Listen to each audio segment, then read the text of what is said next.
สบายดีทุกคนมื้อนี้เราจะมาสอนการสมัครตามลิงก์ของ VFitness เนาะเรามาเฮ็ดไปพร้อมๆกันเลยทำอิฐจะมีคนส่งลิงก์เนาะมาให้เราก็จะเข้าตามลิงก์เลยเนาะก็คือตัวนี้ VFitness เนาะมีคนส่งลิงก์มาเราก็กดเข้าไปลิงก์นั้นๆเลยกดเข้าไปหลังจากกดเข้าไปแล้วมันจะมีหน้าตาการให้ลงทะเบียนแบบนี้ขึ้นมาเนาะเราก็ใส่ Gmail ของเราไปเลยทุกคนมี Gmail แนวใดก็ใส่ไปเลยเนาะวันนี้ใส่ Gmail ที่ว่า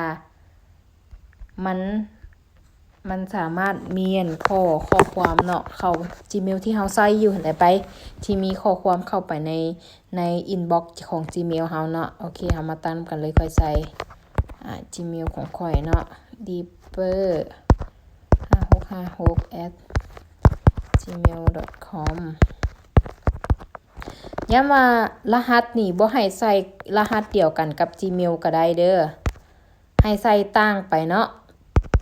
เราสามารถตั้งขึ้นมาเองได้โอเคใส่ไป7878ใส่ชื่อลิ้นของตัวเองตรงลงไปเนาะชื่อตุ๊กตา5885ก็ได้เนาะอันนี้เป็นของค่อยโอเคหลังจากนั้นเวลาที่เราลงแล้วเรียบร้อยแล้วเนาะเราก็มีแต่ว่ากดบนนี้เนาะลงทะเบียนโอเคเราก็กดไปเลยโอเคหลังจากกดลงทะเบียนแล้ว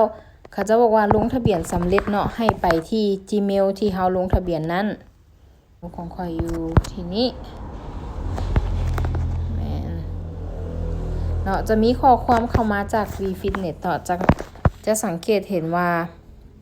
จะมีข้อความเข้ามานี่นะเราคลิกเข้าไปเลยหลังจากนั้นเราก็มากดอยู่บนนี้เนาะเห็นบ่ทุกคน activate now เนาะกดเข้าไปเลยหลังจากนั้นให้ไปเปิดอยู่ไสก็ได้เนาะเราเปิดอยู่ Safari ก็ได้สำหรับ iPhone เนาะแต่สำหรับ Android ก็เปิดอยู่ที่ Google ก็ได้เด้อทุกคนแน่เปิดนำไซต์บัญชีสำเร็จเนาะเรียบร้อยเนาะแล้วมันจะลิงก์เข้าไปหน้าแบบนี้เนาะแล้วมันจะลิงก์เข้ามาหน้าเว็บไซต์ของ VFitness เลยเฮาก็ใส่ Gmail ที่เฮาสมัครเมื่อกี้นี้ไปเนาะ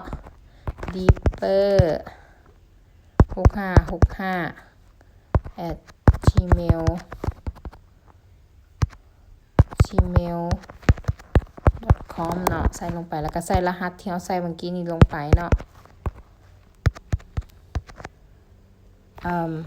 บ่แน่ใจว่า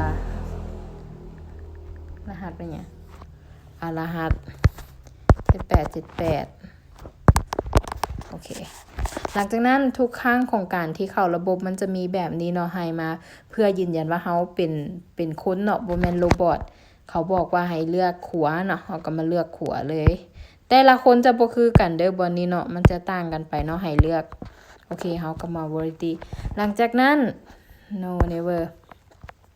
เฮาเข้ามาแบบนี้แล้วก็เป็นการจบเนาะสำหรับการสมัครเนาะ